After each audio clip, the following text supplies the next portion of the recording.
and just mount it like this. ये एक watch है और ये एक मिनिमल क्लॉक है जिसको मैंने 3D प्रिंट करके खुद डिज़ाइन किया। तो अभी कुछ दिन पहले मैंने अमेज़ोन से ये बड़ी सी डेस्क खरीदी थी और पिछले वीडियो में मैंने ये वाटर डिस्पेंसर बनाया था जिससे मैं हाइड्रेटेड रह पाऊँ, and I also wanted a clock जिससे मेरे को टाइम का भी पता रहे, and that's why I have decided to print this minimal wall clock और you can say a table clock. और मेरे लिए टाइम हमेशा ही एक चैलेंजिंग टॉपिक रहा है, and that's why I have designed this clock in such a way कि इसके जो बाउंड्रीज हैं उससे एक्सटेंड होते हैं आवर्स और मिनट्स के, टू सिंबलाइज के it's fleeting and it's always unmanageable for me. वैसे तो इस क्लॉक को हम डेस्क पे रख के भी काम चला सकते हैं, बट इसके लिए स्पेसिफिकली मैंने एक स्टैंड प्रिंट किया which goes on like that, और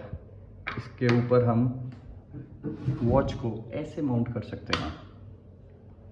and it tells the time perfectly. And not just that, if you want to use this clock as an actual wall clock, you can do that. Simply हम इसको ऐसे हटाएंगे,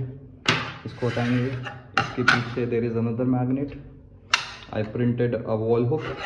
और इसको हम we can just take this off and mount our wall clock like that, and we just take our clock